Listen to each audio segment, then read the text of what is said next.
Good morning साथियों। यह video समीक्षा के तौर पर पेश करना है। इसका किसी व्यक्ति, देश या राजनीतिक दल से इसका कोई संबंध नहीं है। इतिहास की किताबों में अब अकबर और टीपू महान नहीं, आरएसएस ने ये कहा है। नागपुर में राष्ट्रीय स्वयंसेवक संघ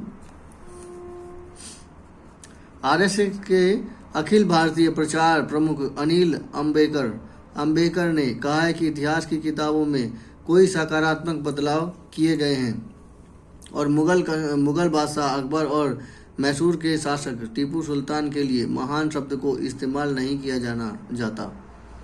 हालांकि national council of education research व ट्रेनिंग NCERT ने बदलाव किए हैं, मगर इन किताबों में किसी को नहीं हटाया गया है, क्योंकि नई पीढ़ी को उनके क्रूर कामों के बारे में पता होना चाहिए। आज भारत तरक्की कर रहा है और हमें सोचना चाहिए कि हमारा भविष्य का समाज कैसा होना चाहिए। SGR नॉलेज फाउंडेशन द्वारा आयोजित ऑरेंज सिटी लिटरेचर फेस्टिवल में एक सभा में संबोधित करते हुए अंबेडकर ने कहा है कि भारत के पास प्राचीन ज्ञान का अपार भंडार है, जिसे अगर हम सीखें तो समझें तो हमारे जिंदगी में बहुत काम आ सकता है। यह ज्ञान दुनिया को भी दिया जा सकता है, लेकिन इसके लिए हमें ये ज्ञान पर भी ध्यान देना होगा। उसके लिए जब हम इतिहास की किताबों में बदलाव किए जा रहे हैं, और मुझे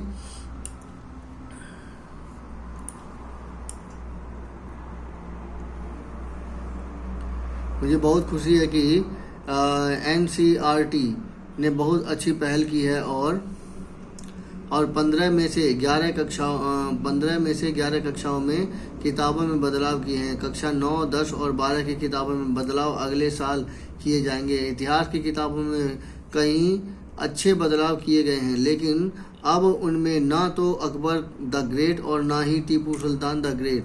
नई पीढ़ी को भी यह पता होना चाहिए कि हम इसके कारण पीड़ित हुए हैं और हमें किसे आज़ाद होना चाहिए। अंबेडकर ने नालंदा विश्वविद्यालय के बारे में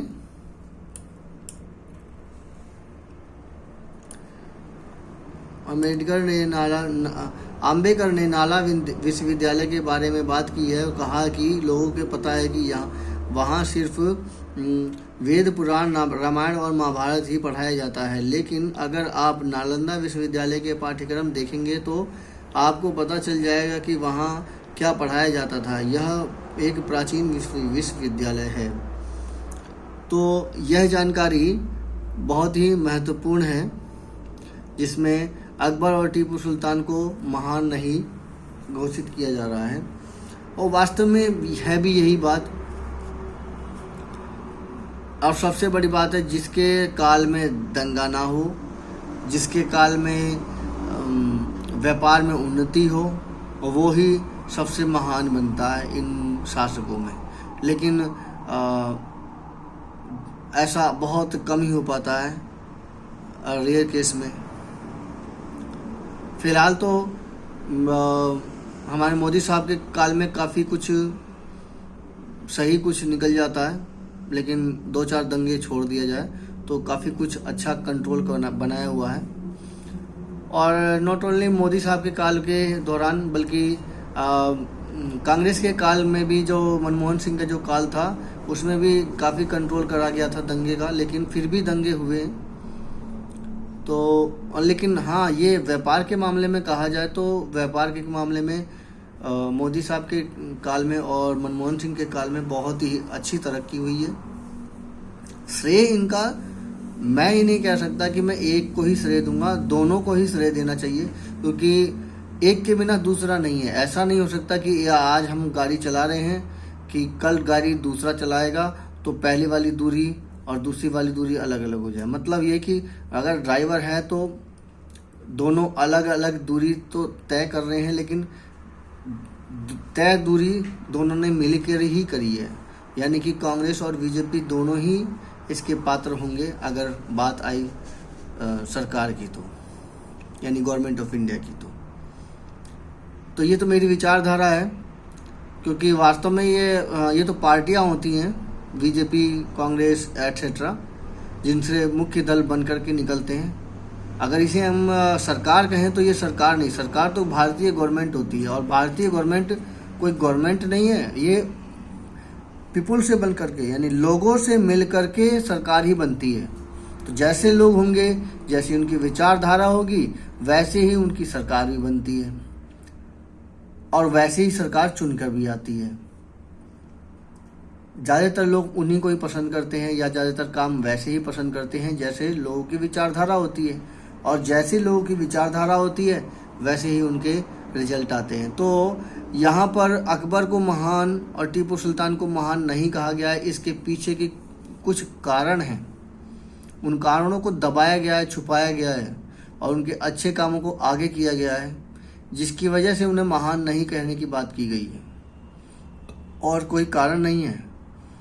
अकबर के काल में समृद्धि थी क्योंकि उसके पीछे का कारण था व्यापार बहुत अच्छा रहा है। उसके समय में जो चीन का जो ये अफगानिस्तान से होने वाला जो व्यापार है, चीन के होते हुए जो यूरोप की तरफ जाता था, वो बहुत ही अच्छा रहा था, समृद्ध काल था, और उसमें इतनी मतलब लड़ाई झगड़े नहीं हुए थे, जिसकी वजह से अकबर को महान होने में कोई दिक्कत नहीं आई। क्यों? क्योंकि व्यापार अच्छा रहा, लोगों को हर सुविधा आसानी से मिल गई, और कोई दंगा भी नहीं हो पाया, क्योंकि इस्लाम जो कट्टरपंथी की तरफ था, उस विचारधारा को मोड़कर उन्होंने दीन इलाही धर्म चलाया, ताकि लोग मतलब उसमें से कट्टरता निकल जाए। तो अकबर इस वजह से महान बन पाए। इसके अलावा दंगे तो और लड़ाइयाँ तो उनके भी काल में हुई हैं, और ऐसा नहीं है कि उन्होंने अत्याचार नहीं करे हैं, अत्याचार तो उन्होंने भी करे हैं, लेकिन वो फेमस अपने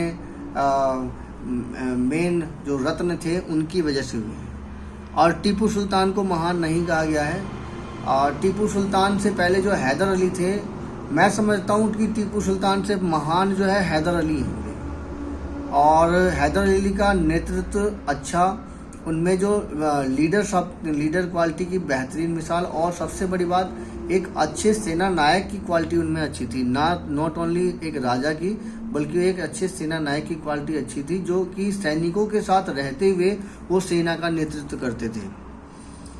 और टीपू सुल्तान को महान इसलिए बनाया गया है क्योंकि पहली बार जो है रॉकेट का इस्तेमाल टीपू सुल्तान ने किया था भारत में, और अंग्रेज़ों को ये पता ही नहीं था कि रॉकेट इतना बड़ा होगा। और टीपू सुल्तान से अंग्रेज़ों की जब लड़ाई हुई थी, तो पहली लड़ाई में टीपू सुल्तान जीत गए थे, उसके पीछे का कारण वो रॉकेट ही था।